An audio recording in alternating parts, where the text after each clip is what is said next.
Shalom, shalom peuple de Dieu. Je vous dis bonsoir, je vous dis bonjour. En ce jour où je suis devant vous, nous sommes aujourd'hui le 21 octobre 2021. Par la grâce de Dieu, je suis devant toi pour te partager de quelque chose. Pour ceux qui ne me connaissent pas, je m'appelle Jean-Luc Kamani. Je suis un chrétien, un serviteur de Dieu. Je suis né de nouveau. Je crois à l'enlèvement, je crois à Jésus-Christ, je crois au Saint-Esprit, je crois au retour du Fils de l'homme, je crois au paradis, je crois que l'enlèvement existe et je crois que la mort, après la mort, il y a une autre vie pour les saints de Dieu. Je crois aussi que l'enfer existe. Amen. J'ai un message qui est intitulé « L'agonie du serpent », l'agonie de l'anaconde. Et vous avez vu là, c'est écrit le départ de la MONUSCO, de la RDC. Si tu n'es pas encore abonné à cette chaîne, abonne-toi. Et si tu n'es pas encore membre de CRL, suis cela, l'Esprit de Dieu peut te convaincre. La porte est grandement ouverte. CRL qui veut dire Christ Réveil Libération. C'est un ministère dont le Seigneur m'a donné de conduire dans le monde. Et que la grâce et la bonté du Seigneur soient avec vous et qu'elle nous conduise. Reste là et suis ce message au nom de Jésus.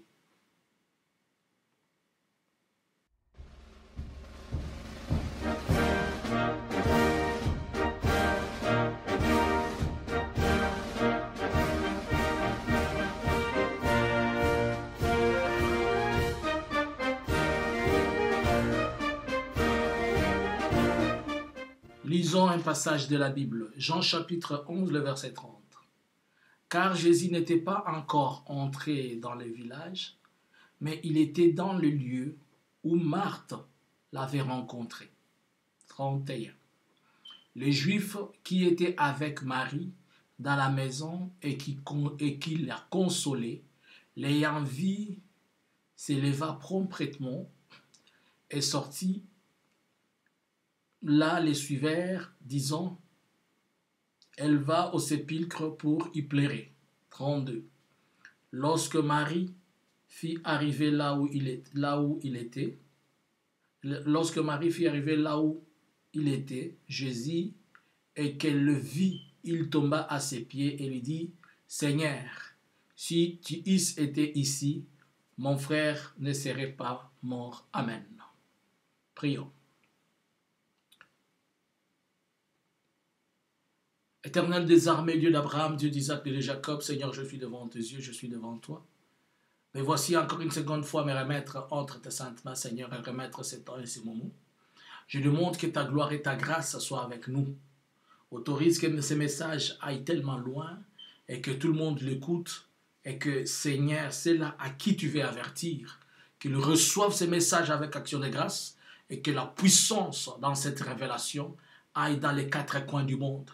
Réveille les esprits, réveille le cœur. C'est pourquoi je dis debout congolais, réveille le cœur, réveille les esprits. Car le temps, Seigneur, qui sont devant nous, elles sont devenues aussi sombres et brutales. Au nom de Jésus. Amen. Ce message que je vais donner aujourd'hui va se faire suivre après d'une autre suite de messages. C'est pourquoi je commence afin qu'il y ait une logique que vous compreniez. Bien-aimés dans le Seigneur, nous venons de lire un message dans le livre de Jean, chapitre 11. Ce livre de Jean, c'est un livre que vous connaissez, et ces chapitres, Jean était en train de parler de la mort de l'ami de Jésus-Christ. Nous l'appelons l'ami de Jésus-Christ puisque c'était un homme que Christ fréquentait beaucoup. Et cet homme, on dit qu'il s'appelait Lazare. Lazare était un ami vraiment profond de Jésus. J'aimerais que tu m'écoutes, et après avoir écouté, ne tarde pas d'inviter quelqu'un de partager. Like la vidéo, laisse ton commentaire, envoie ce message à qui tu peux. Laisse un commentaire positif, pas un commentaire destructif. Alors la Bible dit que Jean, pas Jean-Baptiste, Jean, apôtre ou disciple de Jésus, il était en train de raconter qu'un jour, un ami de Jésus-Christ était décédé. Et cet ami de Jésus-Christ était un ami tellement fidèle à Jésus. Et tout le monde savait combien Jésus l'aimait et comment Jésus venait passer son temps là-bas. Mais il est arrivé que les gens se sont étonnés que la même personne va décéder et le Messie qui était à côté de lui, le Messie qui mangeait avec lui, le Messie qui était chaque fois dans la maison, il va apprendre que son ami Lazare décède et le Messie reste. Alors qu'on sait que c'était lui la vie et la résurrection, il avait le pouvoir de dire, toi réveille-toi, toi fais ceci. Et pendant que tout le monde savait, et il s'attenait, il disait, les uns ont dit peut-être Jésus ne savait pas, mais on a dit non, on l'avait informé. Il le savait même qu'il y avait un problème chez Lazare et que Lazare était malade. Il a entendu la mort de Lazare. Lorsque Lazare est mort, le Messie est venu. Le Lazare dont je parle aujourd'hui, ce n'est plus un Lazare spirituel, c'est un Lazare physique. Le peuple congolais tourne son cœur tout entier vers Jésus-Christ de Nazareth. Et on sait que Jésus-Christ est l'ami des Congolais. Et il mange chez les Congolais, il boit chez les Congolais, puisqu'on lui remet chaque fois les meilleures adorations. Je crois que mon pays est celui qui réserve le plus meilleurs adorateurs du monde. Ne me jetez pas des pierres. Hein. La charité bien ordonnée commence par soi-même. Je crois que dans mon pays, il y a les meilleurs adorateurs du monde. La RDC, la République démocratique du Congo pour le moment, mais ça va changer car les choses que le Seigneur veut, elles sont contraires à ce que les hommes veulent. Je vois des choses en esprit. Et dans ces pays-là, tout le monde donne sa confiance à Jésus, tout le monde croit en Jésus, tout le monde sait que Jésus agit. Mais on apprend Jésus qu'il y a un problème dans ces pays et Jésus fait comme s'il ne vient pas. C'est la même situation qu'avait Lazare, les sœurs de Lazare, qui lui avaient même remis les parfums à ses pieds. Nous qui adorons le Seigneur, nous qui l'implorons chaque jour, nous qui crions, mais c'est Jésus ne nous écoute pas. Alors la Bible dit que Jésus est décédé. On l'a enterré. On a oublié les situations. Quelques jours après, Chimankenda est venu. Quelques jours après, lui-même, Maweja est venu. 3-4 jours après que le Messie soit parti, Jésus-Christ arrive. Pourquoi Jésus, tu viens en retard? Le Messie ne vient jamais en retard. Mon roi, mon Seigneur, il ne vient jamais en retard. Il arrive au moment opportun. C'est-à-dire, il fait chaque chose bon à son temps. Et il arrive au temps. Et quand il est arrivé, il a posé la question, où se trouvait Lazare? Il savait, mais il voulait que les gens lui disent. Et les gens lui disaient, les Congolais lui disent, nous sommes meurtriers, on tue les gens à Béni. Nous n'avons pas un bon système de gouvernance. Nous n'avons que des individus, des gens qui se veulent eux-mêmes. Ils prennent nos millions, ils prennent ceci. Jésus a dit, moi je vais aller, pas chez Lazare, mais je vais aller au tombeau de Lazare. Et Christ dit, je ne veux pas vous sauver, vous les Congolais. Je vais aller à la racine du problème congolais. Je vais résoudre la racine du problème. Et c'est là où je vais commencer. Am I talking to somebody? I feel like preaching, although I'm giving a message. Je sens comme s'il faut que je prêche, alors que je suis en train de donner un message. Alors, Jésus est venu, il est parti à la racine du problème. Et il va dire, quelques jours après, lorsque tout le monde a déjà oublié, lorsque tout le monde a dit c'est fini, lorsque tout le monde a dit ça ne peut pas, mais en arrivant là-bas, il y avait l'odeur. Et les gens disent, ils sentent déjà, c'est impossible. Oui, nous voyons que c'est impossible puisqu'il y a des odeurs. Et vous allez écouter les odeurs que je vais vous dire dans les messages. Il y a les odeurs à gauche comme à droite et tout le monde dit, aïe, il y a Jik, on ne peut plus rien faire. Inaisha, c'est fini. On ne peut plus rien faire. We have to stop by here. Mais mon Seigneur a dit, ôtez la pierre. Sortez la doute. Sortez la confusion. Sortez les rejets. Ayez la foi à cet homme. Il a dit seulement un mot. Lazare, lève-toi. Et Lazare s'est levé. Et c'est le mot qu'il dit aujourd'hui. Lazare, sors de la tombe. Et Lazare va sortir de la tombe. Par la grâce de Dieu, le Seigneur m'a ouvert les yeux. Il m'a amené dans une vision. C'était une vision nocturne. Je me suis vu dans une voiture, pas en train de conduire, mais j'étais dans une voiture où quelqu'un était en train de conduire. Mais cette voiture, c'était une route en République démocratique du Congo. Et moi, je partais comme ça. Et à ma gauche, dans une parcelle, il y avait un groupe de personnes divisées. Il y avait des femmes ici, il y avait aussi des hommes de l'autre côté. Et les femmes, elles étaient habillées en robes chocolate. Mais ces robes chocolate avaient des petites taches noires, à gauche comme à droite. Des tâches. Ces femmes-là pleuraient. Elles pleuraient, se tournaient dans les sables. Elles pleuraient, elles disaient, oh, on nous prive nos droits. Regarde comment on nous tue. Les femmes pleuraient. Et pendant que les femmes pleuraient comme ça, il y avait maintenant un groupe d'hommes qui était assis à côté. Et ces groupes d'hommes, ils avaient des papiers et des dossiers. Et ils étaient en train de récolter des signatures. Pourquoi? Puisqu'ils étaient en train de faire une lettre comme une pétition, une lettre d'accusation. L'Esprit m'a dit, Jean-Luc, j'aimerais que tu ouvres les yeux, que tu vois. Mais ils faisaient tout afin qu'on ne le voit pas, puisqu'ils étaient dans une clôture cachée dans le pays, mais dans une clôture cachée et isolée, et ils étaient seuls. Comprenez le langage prophétique.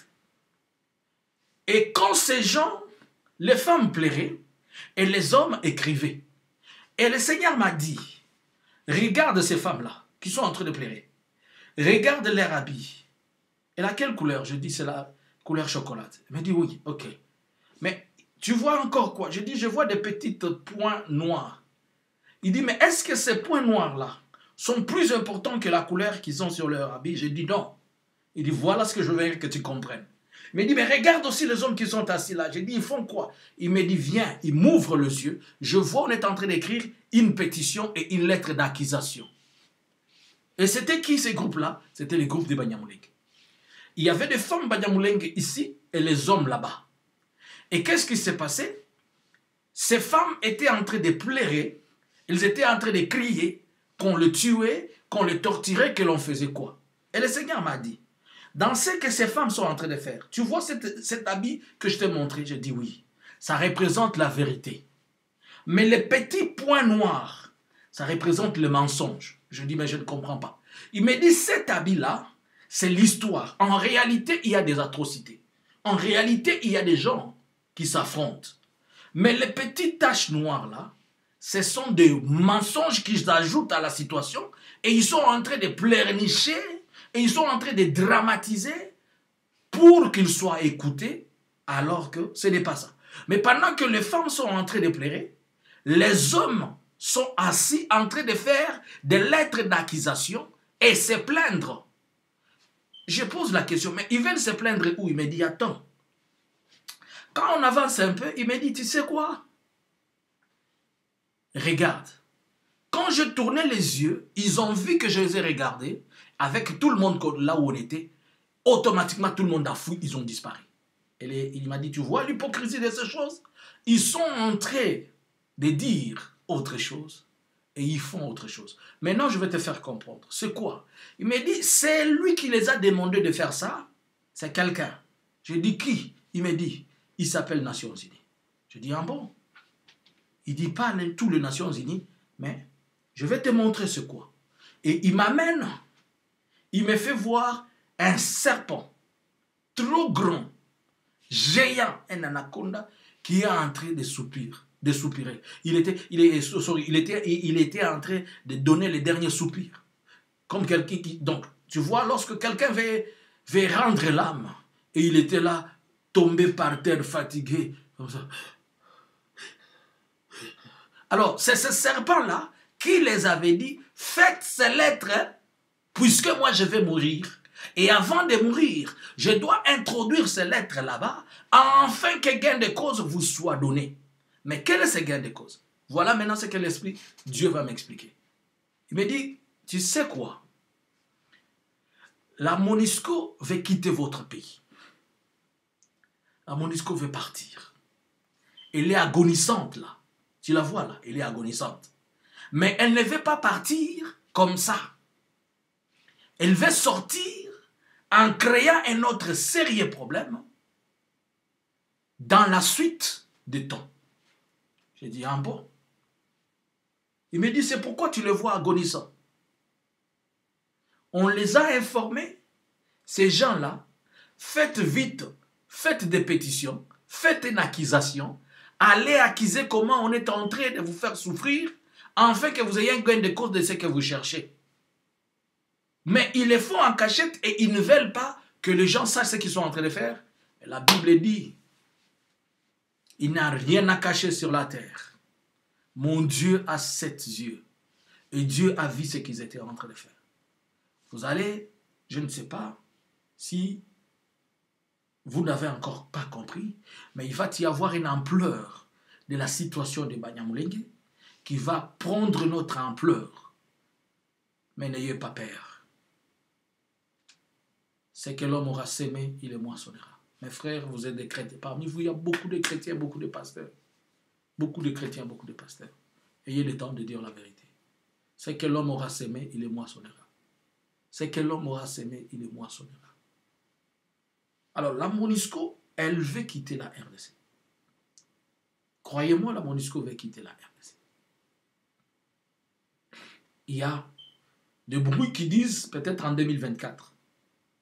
Peut-être en 2024, je ne confirme pas, peut-être en 2024, ils vont déjà commencer à quitter. Et ces derniers temps, la MONUSCO est en train de recruter beaucoup des enquêteurs judiciaires. Je vais vous dire pourquoi dans un autre message qui va suivre après celle-ci. Il est en train d'enquêter beaucoup. Il est en train de recruter beaucoup d'enquêteurs judiciaires civils. Ils enquêtent dans beaucoup de choses. Ils reviennent derrière des situations 94, 93. Ils sont en train de faire beaucoup d'enquêtes pour compléter des rapports à gauche comme à droite. Mais en sortant, ils ne veulent pas sortir comme ça. Ils veulent sortir et laisser un dégât. C'est là où je demande au peuple congolais, debout congolais. Puisqu'ils ont tellement été accusés des choses, ils se sont dit quand même on ne va pas s'éterniser ici, on a fait ce qu'on pouvait faire, mais avant de sortir, on ne doit pas laisser ces pays unis. On doit laisser, même si on partait, même si on ne nous accusait pas nous, mais il faudrait que quelque chose reste qui va faire mal. Mais en sortant, quand ça va faire mal, ça ne va pas seulement être pour la République démocratique du Congo, ça va être pour la région. Mais les frères qui étaient là, lorsqu'ils ont vu que nous les avons vus, moi et les autres, ils ont fui. Ils ne sont pas restés dans cette clôture-là. Ils ont fui. C'est-à-dire la portion qu'ils voulaient occuper, ils n'ont plus occupé. Mais vous savez, qu'est-ce qui va se passer? Ça sera comme c'est les choses qui se sont faites en Afghanistan. Avant de partir, ils vont partir, mais ils vont les laisser, les talibans, occuper. C'est pour dire, c'est la stratégie du chaos. Il sort et il laisse un chaos, comme le Seigneur l'avait dit. Il sort et il laisse un chaos. Mais je bénis le Seigneur, puisque Dieu se révèle aujourd'hui à nous pour nous dire, quand ils étaient venus en amis, et il doit sortir en ami. Il sort en laissant les chaos, puisqu'ils disent, nous avons trouvé dans les chaos et nous devons vous laisser dans les chaos. Et comme vous voulez qu'on sorte, on va laisser dans les chaos. Alors si le Seigneur révèle ces choses, c'est pour que moi et toi que l'on prie. C'est pourquoi je te dis, il est parti à la source. Il sait que des choses ne peuvent pas aussi être améliorées et changées tant que cette bête-là est là. Mais la bête est agonisante. La bête est agonisante. Et je vous dis, allez vérifier dans la MONUSCO, il y a beaucoup de gens qui sont en train d'être remerciés, licenciés progressivement. On accuse toujours, il n'y a pas de budget, il n'y a pas de budget, il n'y a pas de budget. Mais c'est un système pour le bousculer, pour. Et après un jour, ils ne vont que laisser avec quelques expatriés. Ils vont dire, nous avons changé, nous avons fait la configuration, nous sommes sortis de X en Y. Mais le temps est arrivé, le Seigneur s'est décidé que ces gens doivent partir. Mais comment sera leur départ et à quel prix? Les autorités de mon pays, si vous devriez comprendre, vous devriez vous préparer à cela. Mais je sais une des bêtises que les autorités de mon pays ont toujours eu. Ils ne sont pas préventifs. Ils veulent toujours que la situation le frappe. Et après, ils viennent mentir et sortir comme des sapeurs-pompiers pour rien. Qui sera le président à cette époque-là? Je ne sais pas. Est-ce que c'est le même président ou bien ça sera un autre? Que Dieu l'accorde la sagesse et qu'il soit là. Encore une seconde fois, Seigneur, réveille tous les esprits morts dans la justice en RDC pour qu'ils défendent la cause de toi, Seigneur. Seigneur, c'est toi qui as dit dans la parole que le sang d'Abel crie vengeance à ton trône. Yahweh, les Abel de mon pays ne sont pas morts pour rien. Yahweh, lorsque ce serpent sera abattu et qu'il va sortir, que tous ces projets tombent à l'eau au nom de Jésus. Que tous ces plans tombent à l'eau au nom de Jésus. Et je crois par rapport à ce que vous m'aviez montré, Seigneur. Je crois que ces projets vont tomber à l'eau. J'annule tous les programmes et toutes les planifications qu'ils ont après ceci. Cette stratégie du chaos, lorsqu'ils vont commencer à la planifier, qu'elle échoue. Lorsqu'ils vont commencer à la mettre en place, qu'elle ne réussisse pas. Les acteurs qui vont être pour ça, ils vont tous échouer au nom de Jésus. Je déclare comme un prophète que l'étendue de notre pays ne sera pas ce qu'ils veulent. Je sais ce qu'ils attendent. C'est la diviser comme vous me l'avez montré. Mais je crois que comme vous avez toujours soutenu la cause, vous êtes un Dieu capable de protéger. De Kinshasa jusque dans l'arrière-pays, en passant par le Kasaï, le Bandundu, le Bazaïr, le Équateur, l'ancienne province orientale, le Kivu, le Maniema, le Katanga. Je prie et demande que nous restions soudés et unis et que Seigneur, c'est que toi-même que tu m'as révélé, soit fait pour ta gloire et ta grâce. Au nom de Jésus. Amen. Shalom à tout le monde qui a écouté ces messages. Encore une seconde fois, c'était pour vous le prophète Jean-Luc Kamani. Mon contact le plus simple, c'est le plus 46 73 95 76 742. Je suis connecté tous les mardis et tous les samedis à partir de 20h. Deux fois le samedi à 9h heure de l'Europe. Entre 9h et 10h, nous avons une prière live de 1 heure où nous prions. Mais tous les samedis et dimanches, et tous les samedis, les mardis et samedis, à partir de 20h, ce sont des études bibliques live approfondies qui nous amènent à découvrir la profondeur de l'écriture. Et nous sommes toujours en train de dire, l'assassin revient toujours au lieu des crimes. Ceux qui nous ont menti dans les Écritures, nous arrivons toujours à les dénicher et ils reviennent toujours sur les lieux où ils avaient commis les crimes pour essayer de falsifier. Mais Jésus-Christ est la vérité et la vie. Shalom à tout le monde. C'était pour vous le prophète Jean-Luc Kamani. N'oubliez pas de vous abonner et n'oubliez pas d'activer votre cloche de notification.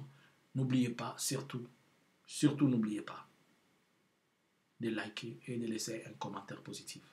Après ceci, il y aura le message sur l'étoile à 5 côtés. Et après ceci, il y aura un autre message. Je l'ai fait par rapport à une suite logique de choses pour que vous compreniez comment est les choses. L'Éternel est en train de programmer et planifier. Soyez tous bénis au nom de Jésus.